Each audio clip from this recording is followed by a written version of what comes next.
Madam Deputy Speaker, everybody's said pretty much everything, but I'm going to say some of it again, as is my wont in this chamber. But I have to say, first of all, my congratulations to my right honourable friend, the Leader of the Opposition, who laid out a powerful case against the government, and particularly against the Prime Minister and his excuses in all of this.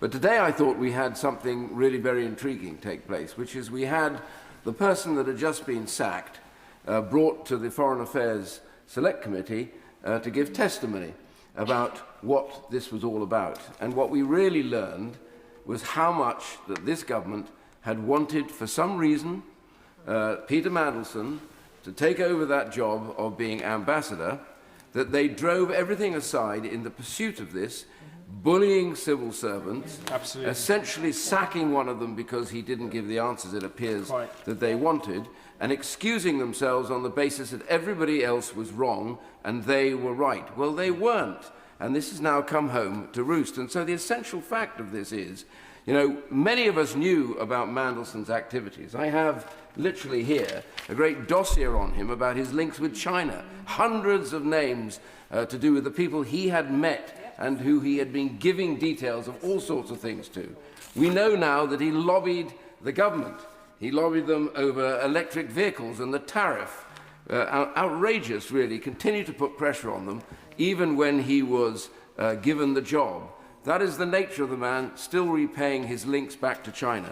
And we've heard from my honourable friend about his links with Sistema in Russia. But there's copious evidence, even on those alone, why Peter Mandelson should never have been allowed in any government post whatsoever. Before there was any attempt to inspect that, it was in the public domain. And there is no way on earth that the right honourable gentleman is going to get up here and talk about faults within the system and not getting clarity. Nonsense. Everybody that wanted to know knew. We knew about it. In the Interparliamentary Alliance for China, we had all the details. They were published. There is no excuse for the government to say we waited for the Foreign Office to deliver this great thing and they didn't tell us. They knew. Number one, they knew. And the second point about this is the way they manipulated this, which is shocking, absolutely shocking. The outgoing Cabinet Secretary, after what he saw in the Cabinet Office's review of this, the due diligence, which, by the way, is not the same as what the Foreign Office was doing. This was a search through to have a look and recommendations to government. They showed just how tainted this man was, this corrupt man and corrupting man, how tainted he was and what he had been up to. And seeing that, he made the advice to government, which is the job of a Cabinet Secretary, that you shouldn't go ahead to a point. You should wait for this full review to take place, and one way or the other for him to be cleared or not cleared. But the government didn't do that, and that's the other question.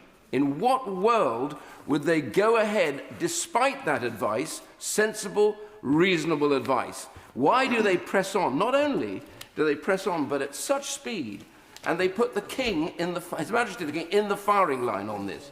You know, it's here. They approve the appointment, and it goes to the King because they've now declared it, even though they haven't had clearance. The agreement has been given to the US partners. What in heaven's name could have happened later on? And none of the stuff to do with Epstein was even in the middle of this argument, which it would become.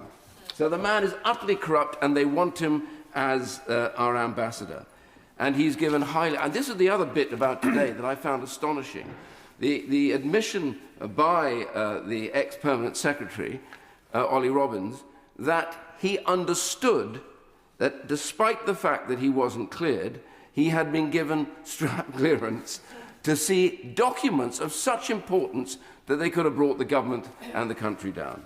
And I'm going to end on this, Madam Deputy Speaker, because you've been most tolerant. I simply say this. The Prime Minister is in the firing line on this one for very good reasons. He's in charge, and he knew what was going on. The people he sacked are still in the firing line because they cannot weasel out of this. They committed an offence in the books of anybody in this single chamber. And the right honourable gentleman will be in the firing line because he's been put here to literally try and tell some story about how this was none of the Prime Minister's fault. He has been economical with the actuality and terminally inexact. And all I can say is no more terminal inexactitudes, please, when he gets to the dispatch box. Yeah. Dr. Ali.